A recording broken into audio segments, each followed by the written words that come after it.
I'm one of the consultant midwives at Royal Berks, and within my role, I oversee quite a lot of the strategic work for perinatal mental health as one of my kind of key pieces of work.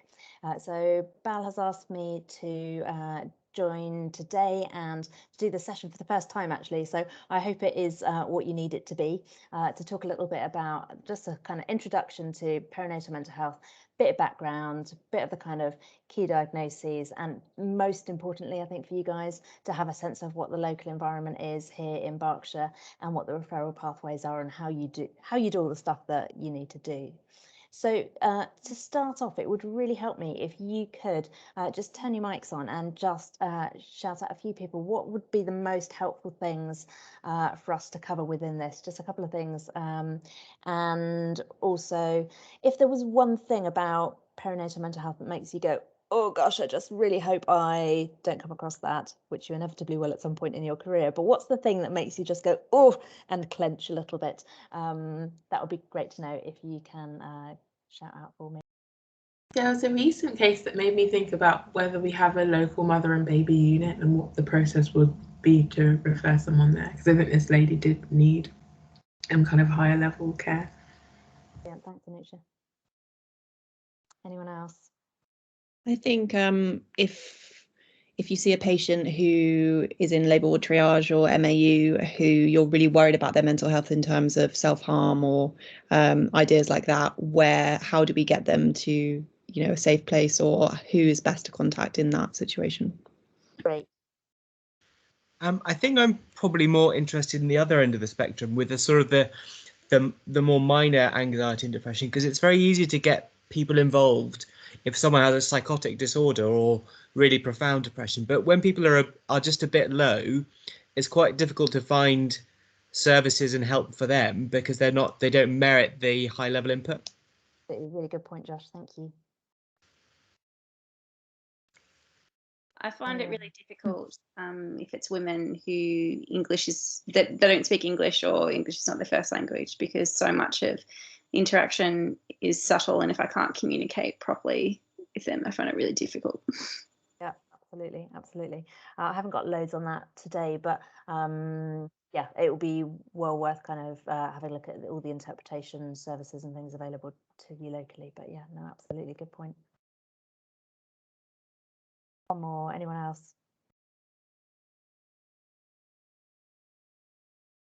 Final ask. No worries. Okay, let's crack on. So can you see my screen on big? Does that look like it's working for you? Yep. Brilliant. So our key aims here are just to really give a run through what the perinatal landscape is here in Berkshire.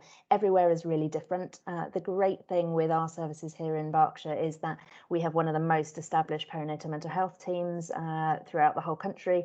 We were one of the teams that was set up in Wave 1 kind of 5 years ago or so. So while some trusts up the road, down the road are still in the beginning of working out what their secondary perinatal mental health service looks like, here we're much more established and we've got some really innovative work going on. So I'll share all of that, but also absolutely, as Josh said, it's really important to have an idea of, okay, what do we do for the people who just don't quite meet criteria? And that absolutely is a problem that we find as midwives as well. So we'll run through some of the common severe mental health problems. I'm going to run through a lot of that because a lot of it's on the slide anyway. You'll have access to all of that information elsewhere. So I think the most important thing is that we focus on what our local services are and how do we get women into them. So quick overview. So more than 1 in 10 women develop a mental illness during pregnancy or within the first year of having a baby. So it's something we see all the time, and it feels year on year like it's increasing, but part of that may be that we just have better language to talk about it, to express it, to be open about it. But yet, despite that, 7 in 10 women will underplay or hide the severity of their perinatal mental illness. And this is more concerning and more complex than probably anywhere else in mental health services as a whole, because we've got this new baby involved. And what women say time and time again is, I was really worried about raising anything because I thought that they'd take my baby away. And then suicide is a leading cause of death for women during pregnancy and for the first year after birth. It's the #1 direct cause of birth in that year after a woman has a baby for a whole. There are lots of different additional factors that we need to be aware of in the perinatal period. So much transition and mental health are a complex cocktail. So a few things that we've got there just to kind of draw attention to some of these things. We've got a mix of hormones, medications that women are on, and the things that women do to almost sort of self-medicate that big transition. We've often got women who are coming into parenthood for the first time after a difficult journey, whether that's IVF, baby loss, awareness of what the journey might have looked like to get there, and even what it looks like to have experienced a traumatic labour and birth, and then go straight into looking after a newborn. It's a tremendous transition. There are so many expectations, and I don't think social media helps with this. So many expectations of what being a perfect mum looks like, and I think lots of women carry that. And probably more so together with the isolation that lots of families suffer, not least due to COVID, but generally the way that we live our lives now. And also just around the impact of previous trauma and the impact that has as big transitions happen in life and as families form for the first time with a newborn. So there have been some really key things that have been COVID specific. So I thought I just wanted to highlight that. Partner attendance and visiting and maternity, we're pretty much back to normal now, which is great.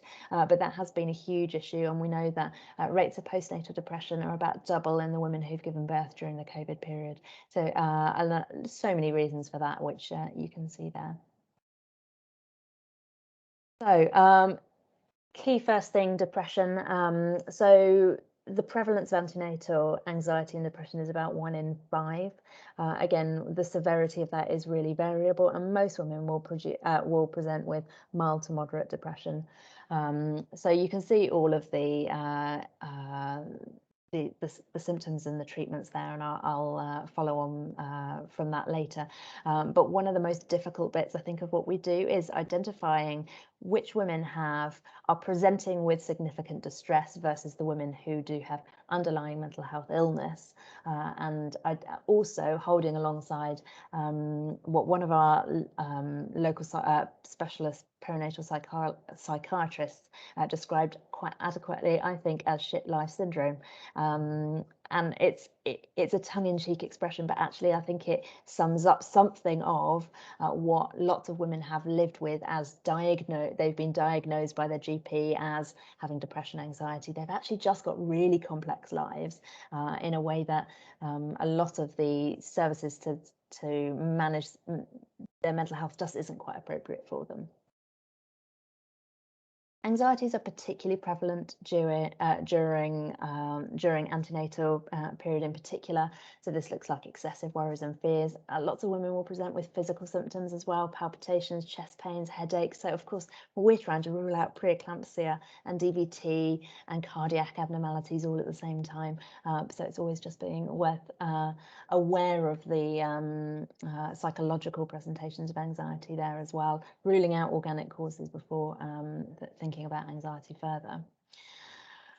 There is lots of support available. We do have, there are lots of medications that are very successfully used during pregnancy for anxiety, but CBT is also widely used, and I can talk a little bit more about the services and the support available later.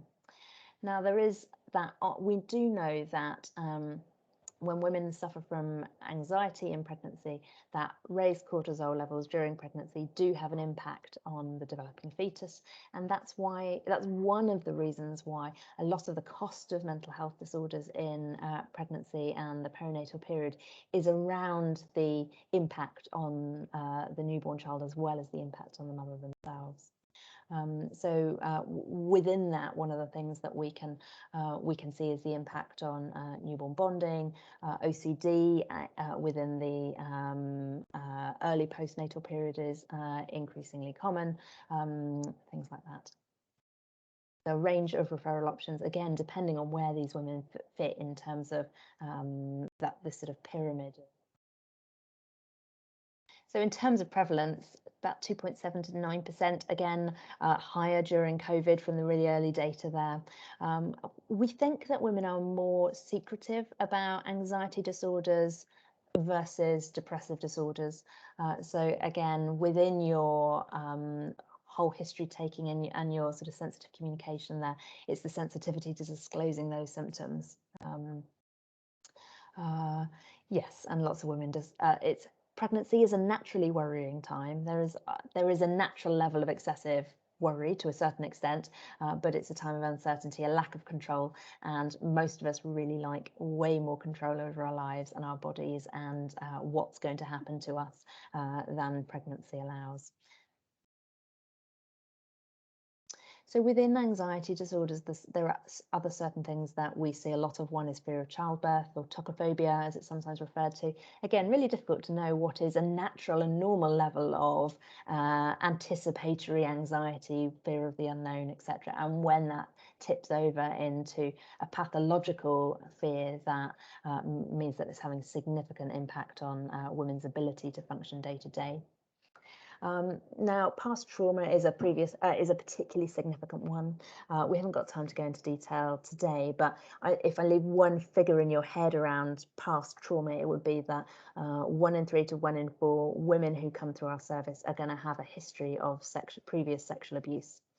So that is what needs to be in our mind every single time we're doing a consultation, every single time we're offering things that could be triggering events, whether that's vaginal examination, all of those sort of things. We never know what are going to be the things that are going to take the lid off that box that has probably been shut for lots of women using our service for very many years. And what we know about post-traumatic stress is it's almost related to birth, is that birth trauma is almost always a secondary trauma. So the women who come back with PTSD related to birth, diagnosed, likely have some form of secondary trauma as well. So if we can be trauma aware in how we do everything we do in maternity, because it's a particularly vulnerable, triggering time for lots of women, if we can do that, we potentially save lots of difficulties further on down the line. We also see an increasing number of women with blood injury injection phobias. They're some of the most complex women to work with. Most of them will end up being seen by ourselves as consultant midwives. And we also see the women with significant tocophobia and past trauma, because a lot of these women need significant planning and assessment of their psychological needs for birth, in particular around labour and the immediate postnatal period. So in terms of trauma, between 27 and 34% of women report their birth to be traumatic. Now, there's traumatic with a small t and traumatic with a diagnosed PTSD, big T. Most of the time, we can't identify PTSD in women until at least sort of 4 to 6 weeks after the birth itself, when the normal processing of a dramatic event, or not even an event that's dramatic, but an event that has been difficult for a woman to assimilate. Most of the time that it's later on down that line, after they've really left maternity services, that we see those diagnoses happening. So a lot of them are happening within GP world, within health visitor world, but then we have women who are coming back to us for second or subsequent births with PTSD diagnosis and still struggling with that as well. So I'll tell you a little bit more about the birth trauma service that we have here in Berkshire a little bit later on. As well as some of the really effective treatments that we have for women. But it's just to be aware of those kind of catalogue of things that sit around anxiety disorders. So I haven't got loads of time to go into EUPD. It's not something that, as mental health clinicians in maternity, we see an awful lot of in terms of things that we can do. So lots of the time, women are known to multiple services. They've got input with CMHT, so our community mental health services, but it is notoriously difficult to manage, and we will be looking after women who are complex to manage because of their EUPD, much of which has stemmed from complex trauma as well. So a lot of what we end up doing with this group of women is giving them as much control as we can around the things that they really struggle with in terms of loss of control, previous trauma, previous abuse, and that transition to parenting, because much of EUPD comes out of adverse childhood events.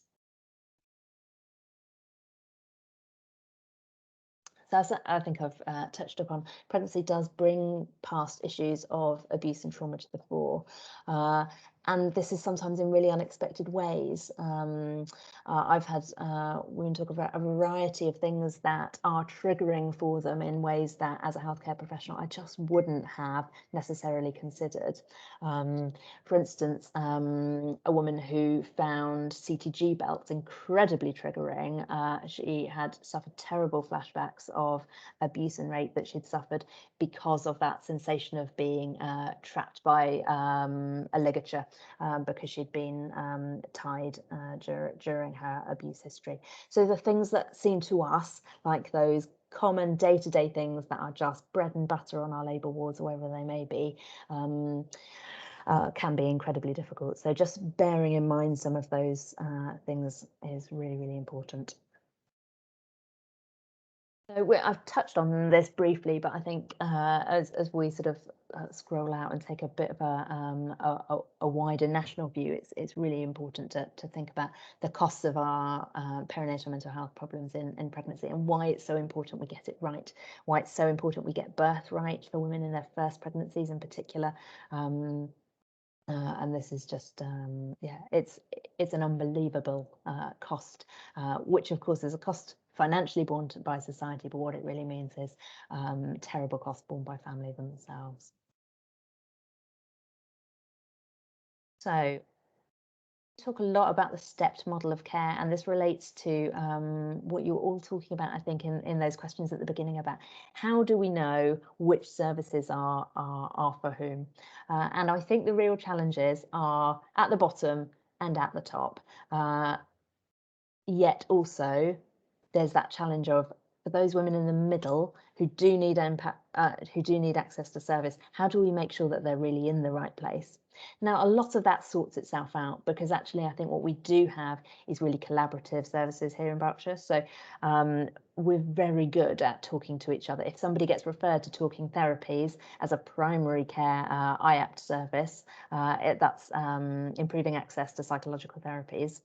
So primary level talking therapies for people with mild to moderate mental health conditions.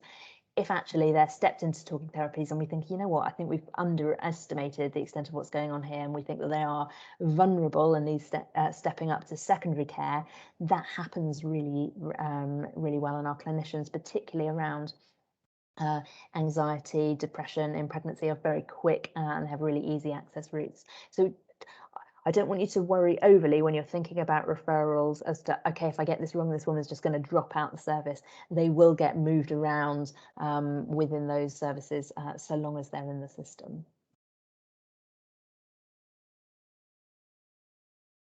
So when you're thinking about what these women need, is it primary or secondary care?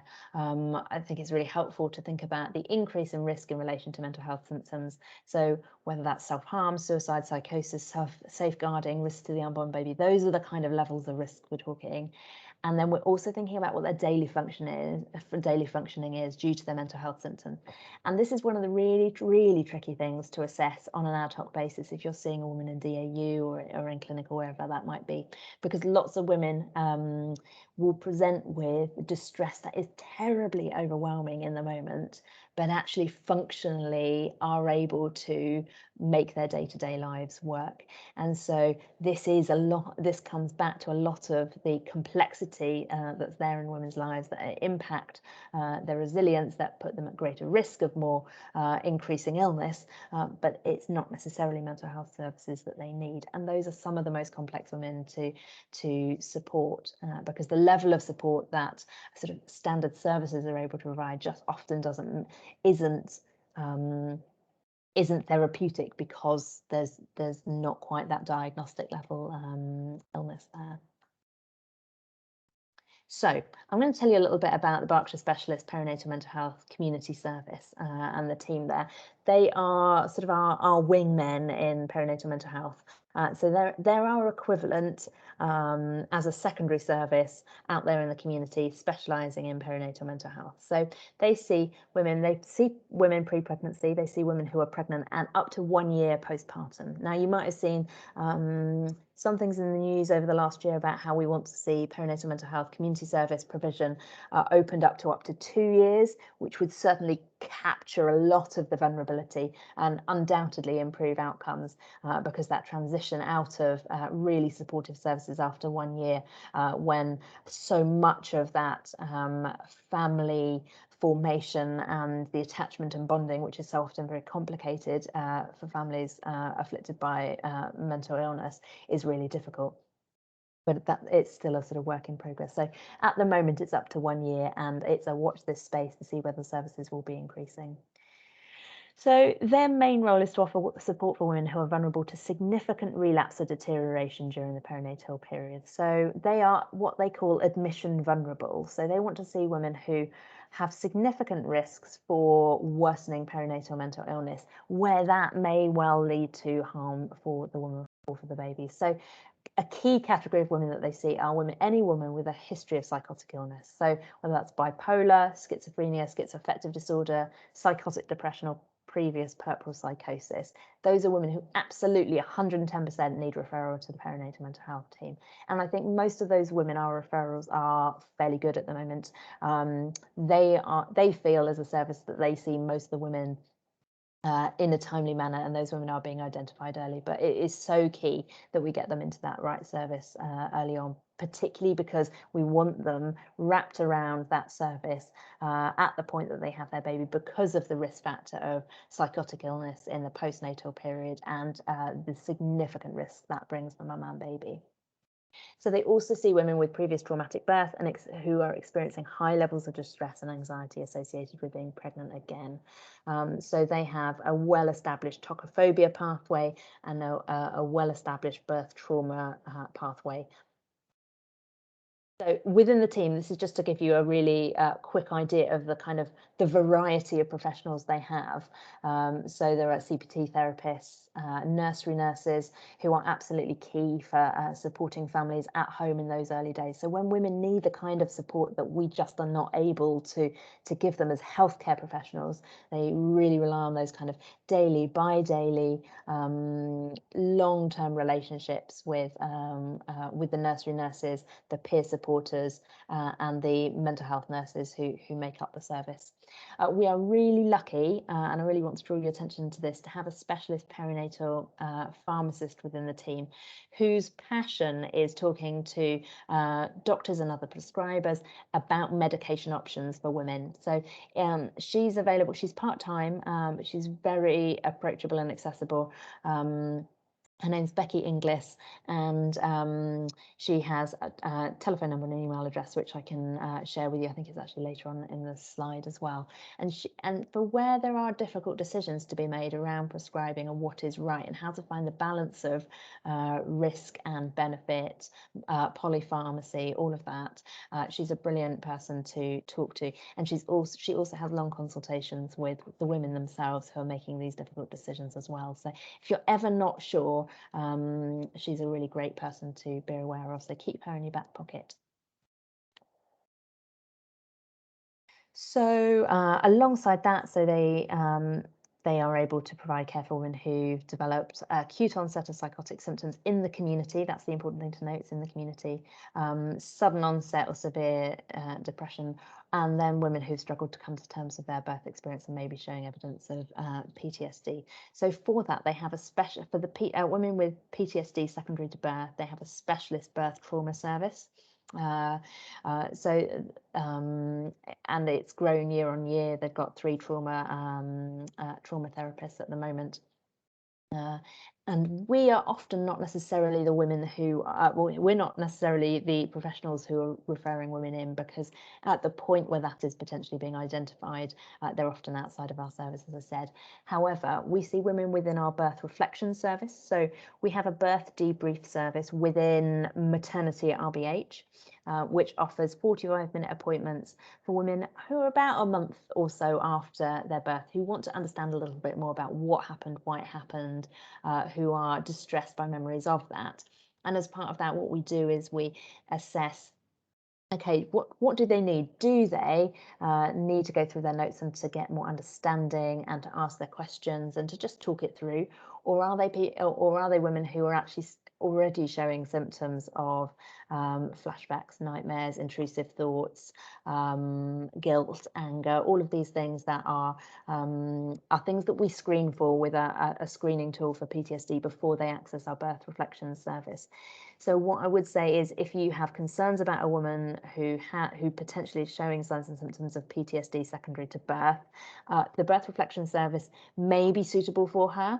But actually, overall, we recommend that if there are PTSD symptoms, that they are reviewed and referred to the birth trauma service at the Berkshire Perinatal Mental Health team before they come back and have those kind of debriefs, because there's some growing evidence that for women who receive debriefs before and reliving and talking over that experience when they do have PTSD, that can actually worsen their symptoms. So what should really happen is therapeutic support for the PTSD, treatment for that, and then the birth debrief. They have a variety of different options and things that are available. So when you put a referral into the team, each of the referrals is assessed. If it's totally sub-threshold and just not for them, they will just get back to you and say, look, we don't think she's for their service. If they think, yes, actually, this woman needs an assessment, they will do a very comprehensive phone triage assessment for her and work out what needs to happen, whether they need support within the specialist secondary pathway, in which case they will be invited into the service, or if they feel like actually primary mental health services through something like IAPT, which is the key sort of partner service, they will refer them to IAPT themselves. So yeah, I'll go on. So I've talked just looking down the alternatives to the secondary care. So for the women who don't quite meet that criteria, so we've got that birth as reflections service as something that for women who feel distressed by their birth but don't have PTSD, we have the birth reflections service. There's all the primary care support. Sharon, I'll mention just briefly, this is really, really super for women who have mild to moderate or even more severe anxiety and depression. It's an online peer support forum on a website, also available on an app, but it's moderated by members of the Berkshire Perinatal Mental Health team. So that means that what happens is that women have to be referred in by a healthcare professional. There has to be a risk assessment done, and then there is moderation of that to make sure that women who are expressing concerning things in terms of their well-being or other people's well-being, that can be picked up and dealt with very quickly. But it's a very helpful and really well received service for lots of women who don't quite meet threshold for other services, but want to just need that extra little bit of wrapping around. And IAPT in this area is Talking Therapies. I know it's Talking Space up the road in Oxford, but it's Talking Therapies here. They're really good at prioritising women in pregnancy to be seen really quite quickly. There's a variety of different services that they can offer from face-to-face, online, really wide variety, but lots of our women have really good experiences with IAPT in pregnancy. And I have to say, even if they've had not brilliant experiences with IAPT before pregnancy, so that's worth bearing in mind, that if you're seeing a woman who says, oh, look, I had IAPT before and it just didn't really work and I'm not sure, encourage them to give it another go, because often they just get stepped up to an extra level of sort of face-to-face and phone consultation and things that they may not have received before pre-pregnancy. So that's just worth bearing in mind to communicate to women. So a variety of different support available within the Berkshire team. So all women will have a care coordinator who's their main sort of support and care planning person, who will be a registered mental health nurse. There is a variety of psychological therapies, including CBT. They do compassion focused therapy, psychological care, birth care planning. So I work very closely with the care coordinators if they're doing psychological birth care planning for their women, which basically means sitting down and thinking, okay, so what do you need from your birth from a psychological perspective? So that might be thinking through all of those things, like similarly I mentioned about the CTG belts being triggers. What are the things that we know about what is difficult for you, and how can we communicate this well to the team looking after you in maternity? So if you see psychological birth plans within the notes, do have a look at them. They're just invaluable to help us really make sure that the care that we give is as supportive as possible. Nursery nurses, as I say, they're the sort of brilliant for really facilitating support, attachment and bonding with babies in those early days and on through that first year. They offer peer support, the pharmacist involvement, as I talked about, and Sharon, as I've already said. So loads and loads of things going on there. Anything that I've not mentioned on there? So I've talked about the medication advice for patients and professionals. Yes, MBU liaison and admission. Whilst the MBU comes up here, I'll just address that question. So yes, we don't have a local MBU. Our closest is Winchester, which is one of the best known and longest standing, most expert MBUs. We also see our women here admitted into, quite often it's the London MBUs, but there is still a massive shortage. It's outside of what as Berkshire Healthcare or as RBH, it's outside of our sphere of influence. There are plans for a significant expansion of the MBU service because we are unfortunately finding that women are having to travel huge distances and be really separated from their support networks in order to get MBU beds when they need them in a real emergency. So yeah, it's still, it's really patchy. We have more availability here in Thames Valley than lots of places. You go into Wales or down into the southwest, down in Cornwall and Devon, or up into Norfolk and Suffolk, and it's really patchy. We have more here, but it's still not enough, and that is an ongoing problem for us. So I think most of those things are things we've talked about already. You know what? Let's talk about the joint mental health clinics, because that's an important thing that we do together with them. So the joint mental health clinics have been going for about 3 years now. I set them up in 2018, and the idea is that we wanted to have a specialist mental health clinic run by obstetricians with midwives, but also with specialist mental health nurses as well, in order that we could have these sort of one-stop shops and opportunities for women with needs for secondary care for their mental health to have opportunities to really plan their pregnancy, plan their birth in light of their mental illness, and to make sure that their mental illness was being well looked after in light of their obstetric needs as well. So practically speaking, that runs on a Wednesday afternoon. We are hoping to expand the clinic to do an extra clinic, 4 clinics a month as well. But at the moment, it runs on a Wednesday afternoon. Sunetra Sengupta is the lead obstetrician for that. Emma Onions is the lead midwife for that. She's one of our Poppy team midwives. So our Poppy team is the team who look after our most socially vulnerable women, many of whom have significant mental illness as part of their complexity, or the sole reason that they are part of the Poppy team. And then we also have one of the mental health nurses from the Berkshire Trust, and our appointments are about 20 to 30 minutes with a woman with her partner. Most of it at the moment is still happening online, and that's working fine. We do see some women face to face depending on what they prefer, but what we found is that the women we've been able to support through those clinics have really found that everybody has literally been in the same place, on the same page, and able to plan their needs much more effectively than they were previously able to. Now, the thing I would say about the Joint Mental Health Clinic, you can make a referral to for a woman via EPR, via orders. It's the Berkshire BMMHC. If you just put Berkshire Mental Health Maternal Mental Health Clinic in, it will come up on the orders. The thing is that the admission criteria is more or less the admission criteria for Berkshire Healthcare Perinatal Mental Health team. So it's women who are vulnerable, women who have those higher level schizoaffective, bipolar, previous psychosis, previous sexual abuse history, those sort of higher level mental illnesses, rather than the women with the mild to moderate depression and anxiety. So the threshold is quite high. So I do a lot of, when I triage the referrals, I do quite a lot of signposting onto other services, most of which are IAPT and our third sector as well, which I'll talk a little bit about. Perinatal mental health prescribing considerations.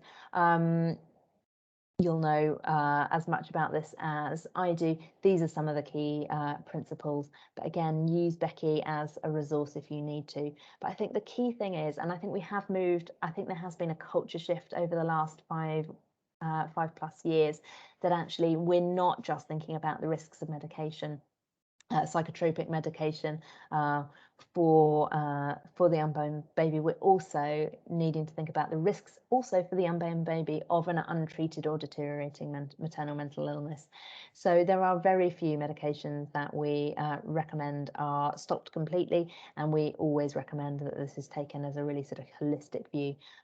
So we work closely with GPs who are having these conversations, and we want all of the women's professionals to be really in on these complex discussions.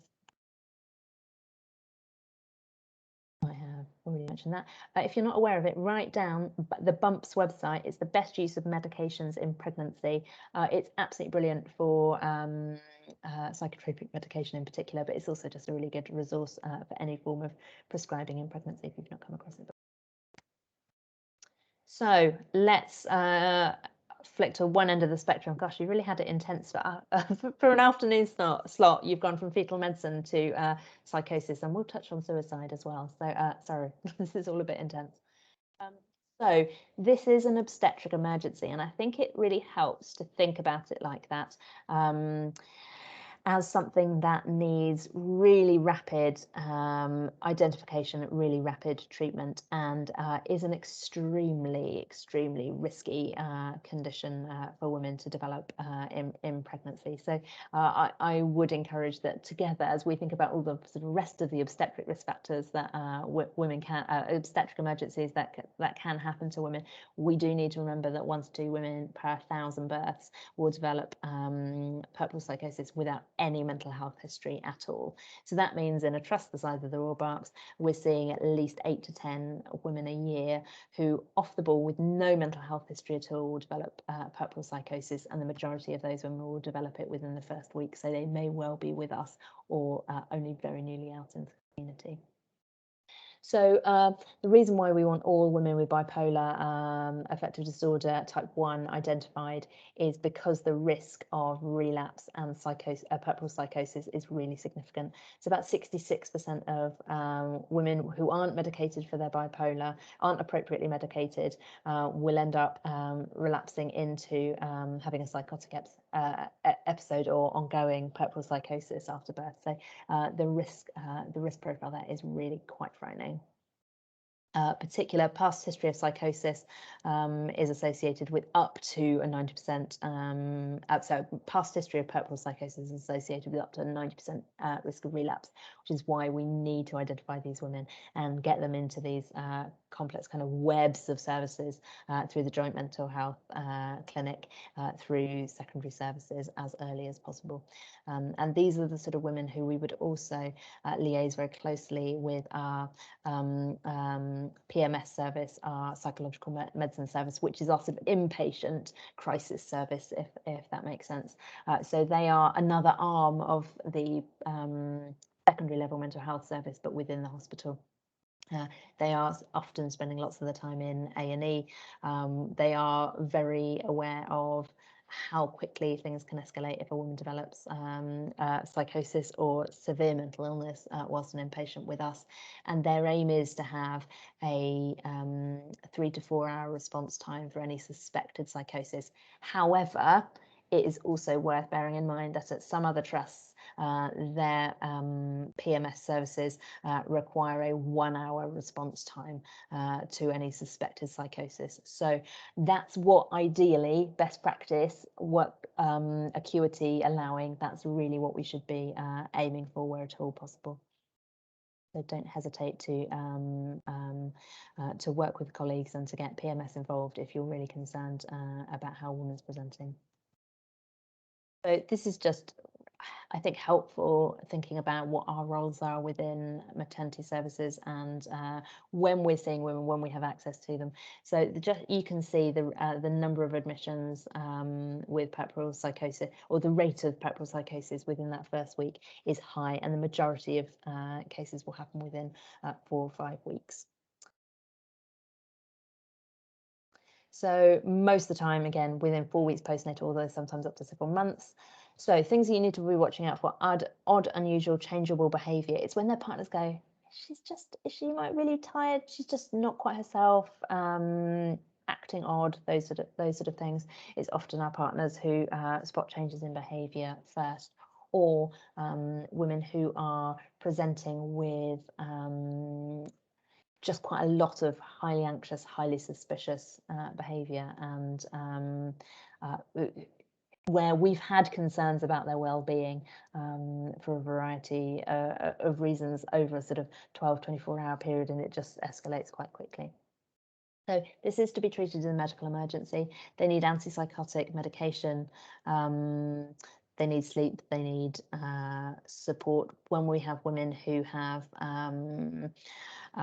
histories of psychosis, one of the things that we think a lot about is managing their emotional well-being, their sleep, their medication, etc., in the immediate postnatal period. And we also think about the potential impacts of either complex surgery, so planned cesarean section isn't without its risk for women with those risk factors either, but also the impact of potentially long or complicated labours, and whether that in itself could potentially be triggering for repeat episodes. So big concerns are unintentional neglect or harm to baby or self, delusions of the baby being the devil, or other people setting out to harm the baby and needing to take significant extreme steps to protect the baby, which is actually then causing harm. Well, these are all things that we see with puerperal psychosis. I should probably say that there's so much that could be said on puerperal psychosis, and the best thing to do would probably be, if you've not seen it before, is to see the documentary that was filmed around Winchester MBU called Psychosis and Me. A really excellent BBC documentary that just gives some real insights and really helps kind of just some real world examples of what early presenting signs of psychosis can look like, and the long-term sequelae of it.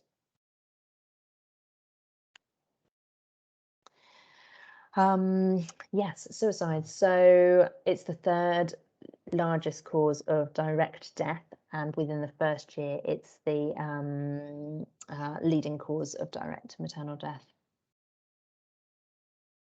And so the key thing is that we are asking really clear, really bold questions to any woman that we see about how their mental health is, how their emotional health is.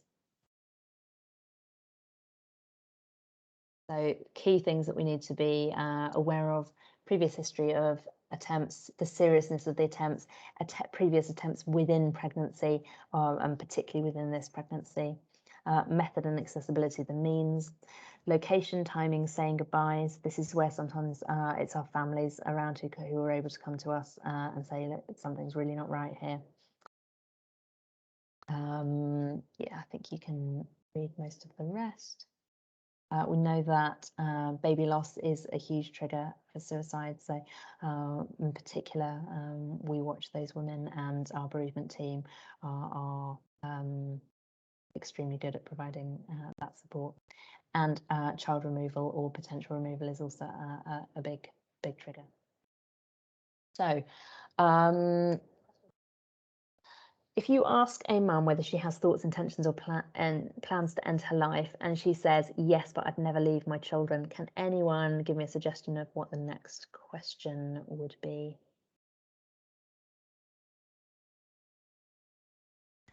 If she said yes, then maybe explore what the nature of those plans are, how specific, and yeah.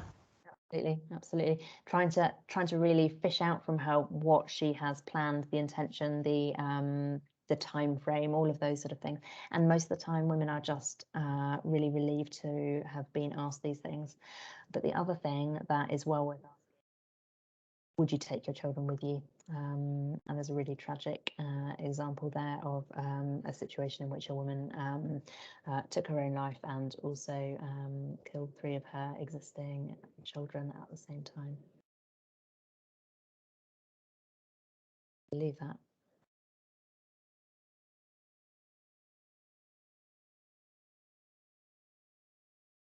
Okay.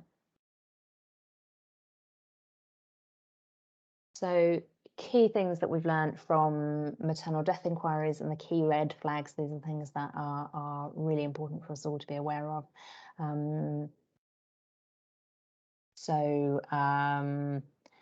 Women who have been late in pregnancy or more than 3 months after delivery, those are often women who have been missed potentially because of lots of other things that have been going on.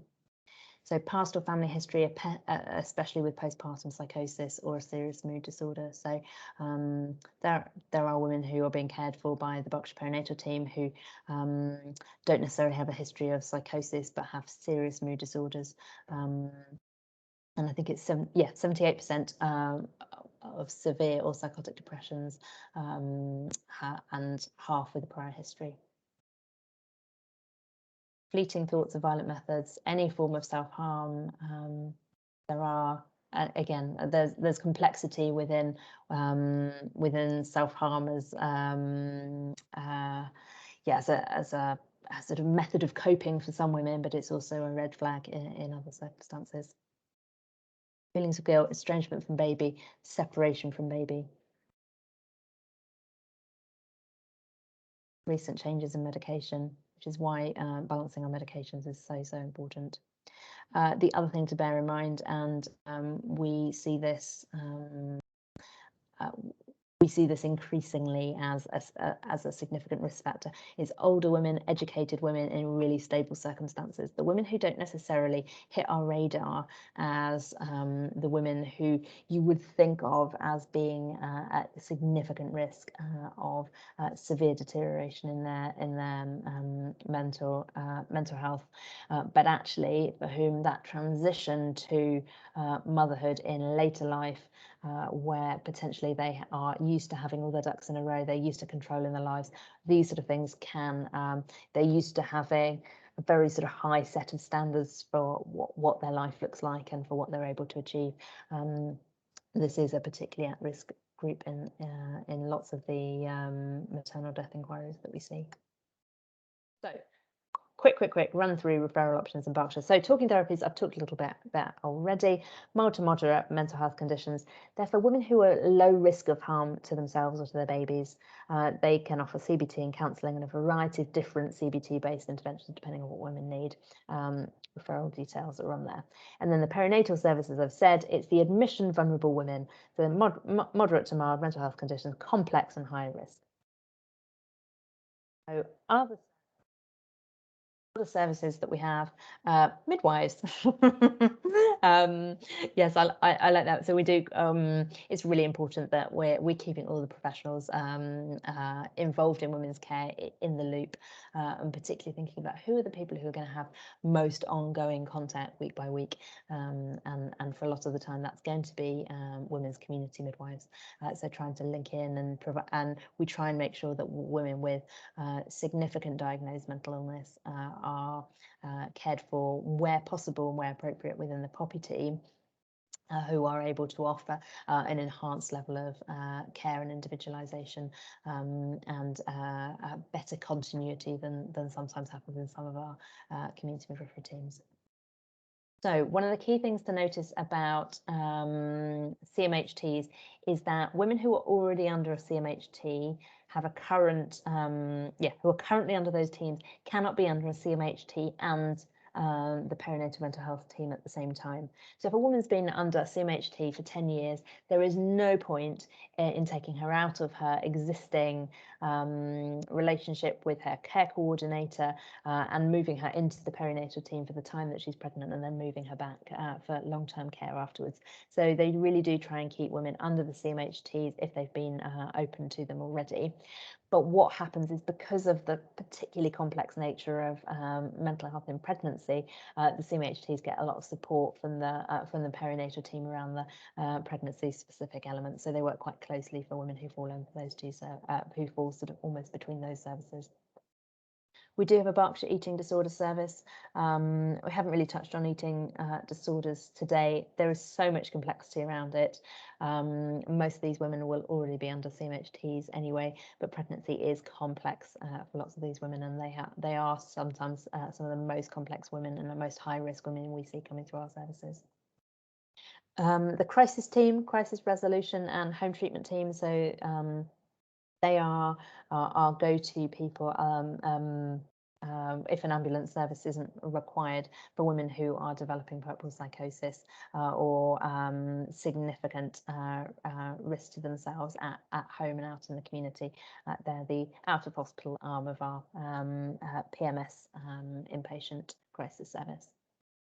Berkshire Traumatic Stress Service. So the Berkshire Birth Trauma Service that I've talked to you about sits under the umbrella of the Traumatic Stress Service, so it's part of that.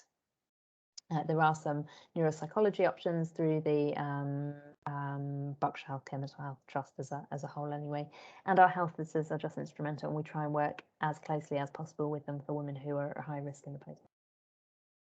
So some of the third sector organisations are as important as some of those primary and secondary organisations as well. So we have a variety of different things available here. Within our perinatal mental health guideline, there is an entire 2 or 3 pages, I think, just dedicated to third sector organisations. So these are the PANDA postnatal anxiety national support group helpline website, all of those sort of things. So they're all listed on there. So I would really recommend if you're sort of floundering around a little bit, needing to think about support services for women that don't quite meet threshold for everything else, look in the perinatal mental health guideline. It's in one of the appendixes. It's got all of the different support services there.